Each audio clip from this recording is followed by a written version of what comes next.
नमस्कार, आप देख रहे हैं न्यूज एक्सप्रेस। मेरा नाम है ऋतिक ठाकुर। पाकिस्तान के इस्लामाबाद में भारतीय हाई कमीशन की बिल्डिंग के बाहर खंबा तोड़ दिया गया और इसे इस तरीके से देखा गया जैसे पाकिस्तान भारत को आंख दिखाने की कोशिश कर रहा है। हालांकि ऐसे छोटी मोटी जो घुड़कियां हैं वो पाकिस्तान देने की कोशिश करता रहता है, लेकिन अब क्योंकि भारत ने भी बहुत साफ कह दिया था 22 अप्रैल के बाद से कि अगर पाकिस्तान छेड़ेगा तो हम उधेड़ेंगे, तो सेम बिल्कुल टिट फॉर टैट वाली जो बात थी, जैसे को तैसे वाली बात दिल्ली में देखने को मिली। पाकिस्तान हाई कमीशन के बीच लगातार पाकिस्तान हाई कमीशन की जो बिल्डिंग है उसके बाहर बुलडोजर एक्शन हुआ, तोड़फोड़ हुई और ये बता दिया गया पाकिस्तान को कि हमें तो आंख दिखाने की भाई बिल्कुल भी ज़रूरत नहीं है। लेकिन ऐसे में सवाल ये है कि आखिरकार पाकिस्तान जो इस तरीके की हरकत कर रहा है, 22 अप्रैल को पहलगाम अटैक के बाद से भारत और पाकिस्तान के रिश्ते वैसे भी कुछ बहुत अच्छे नहीं चल रहे। बैक चैनल पर बातचीत होती रहती है, हाई कमीशंस के बीच में जो है थोड़ी बहुत वार्तालाप होती है, लेकिन उसको भी क्या पाकिस्तान बंद करने की तैयारी में है? इसी पर बात करेंगे, चर्चा करेंगे। मेरे साथ फॉरेन एक्सपर्ट अरविंद तेजावत जुड़े हुए हैं। बहुत स्वागत है सर आपका न्यूज़ एक्सप्रेस पर।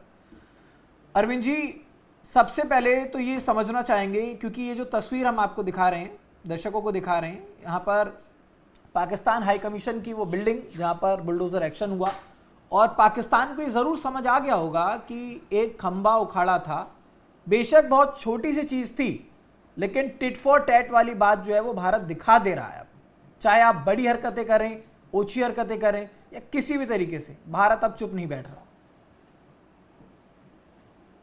सच है ऋतिक साहब कि भारत चुप नहीं है। ना पहले था ना अब है। खासकर ऑपरेशन सिंदूर के बाद में भारत के जी। डिफेंस पावर में काफी इजाफा हुआ है। अब पाकिस्तान को कोई भी आतंकवादी हरकत करने से पहले 10 बार सोचना पड़ेगा।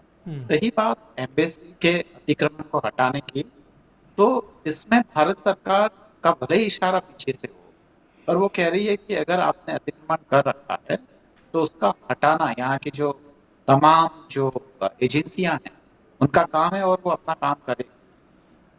कायदे आजम यूनिवर्सिटी के वाइस चांसलर और यूनिवर्सिटी के बुलावे पे मैंने बहुत पहले, लगभग 1 से 1.5 दशक पहले मैंने सोचा था पाकिस्तान जाने के लिए। तो तब वीजा लेने गया था, तब भी पाकिस्तान के आसपास बकरियां और उनका जो कहना चाहिए कि बहुत ही गंदगी थी चारों तरफ। तो एक तरीके का यह भी एक संदेश ही था, जबकि अगर उसी पूरे क्षेत्र में अगर दूसरी एम्बेसी देखे तो वो बहुत सुंदर दिखे।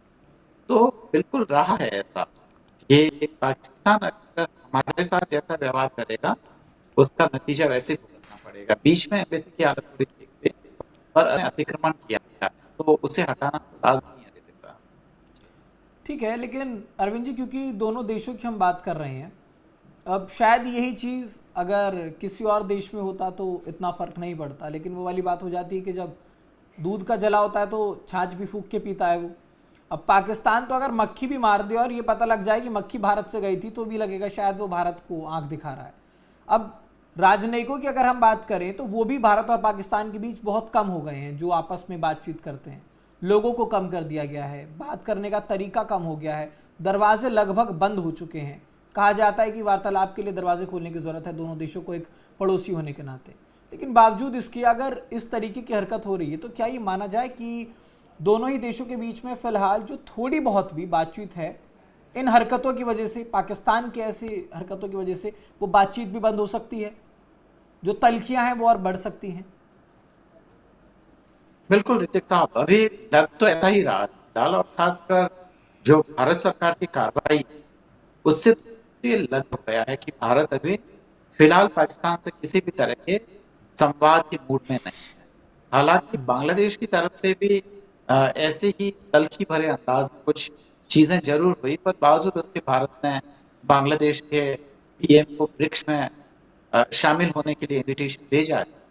तो ये एक अलग बात है, पर पाकिस्तान हमें थका चुका है और अब हम लगभग तय हैं कि जब तक पाकिस्तान आतंकवाद को लेकर अपनी नीतियों में खास जो दिखने वाली जो परिवर्तन नहीं करता, जिस पे हमें यकीन हो, तब तक भारत पाकिस्तान को लेकर बिल्कुल भी उदार होने वाला है नहीं। और ये बिल्कुल सच भी है और ऐसा होना भी चाहिए ऋतिक साहब, क्योंकि पाकिस्तान के साथ हमारा अनुभव है वह ठीक नहीं रहा। और अगर ऐसा करती है भारत सरकार टिट फॉर टैट वाली नीति पर अगर वह चलती है, तो मुझे लगता है कि इसमें कोई बहुत ज्यादा आश्चर्य नहीं होना चाहिए।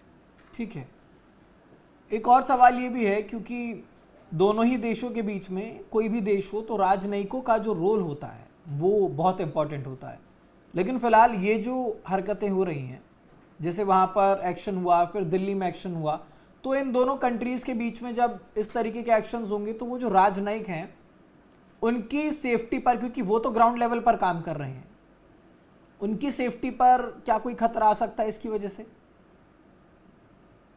निश्चित है, जाहिर है, अगर आप आसपास के कंस्ट्रक्शन को तोड़ते हैं, जैसा कि पाकिस्तान की सरकार ने किया कि जो खासकर एम्बेसी के बाहर जो पार्किंग के स्लॉट उनका दिया, तो कहीं ना कहीं सिक्योरिटी पे असर तो पड़ता ही है।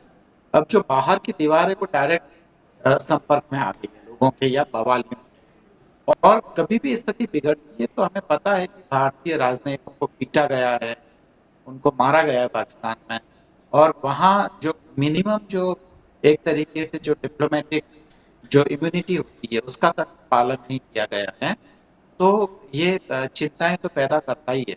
और अभी फिलहाल जो राजनयिकों की जो संख्या है वो बहुत ही निचले स्तर पर है, क्योंकि ऑपरेशन सिंदूर के समय दोनों ही देशों ने अपने अपने राजनयिकों को वापस बुला दिया था और काम काज लगभग लगभग कर रहे हैं।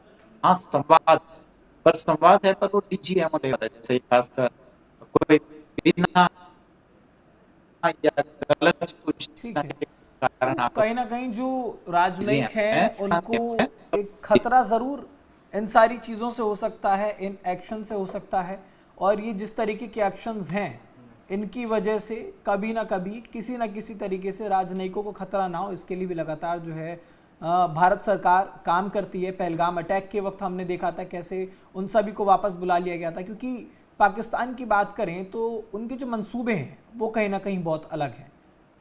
अब पाकिस्तान में हम देख सकते हैं कि पीओजेके का जो मुद्दा है वो इतना गर्माया हुआ है। पाकिस्तान के अंदर इमरान खान को लेकर के लगातार जो बातें हैं वो चल रही हैं। कई प्रांत जो है पाकिस्तान के अंदर वो आपस में क्लैश करते हैं, चाहे वो सिंध प्रांत हो, चाहे वो पीओजेके हो, चाहे वो खैबर पख्तूनख्वा हो, इन सभी के बीच में क्लैश है। लेकिन बावजूद इसके पाकिस्तान इसी तरीके की जो छोटी छोटी हरकतें हैं वो करता रहता है, जिसकी वजह से तनाव लगातार चलता रहता है।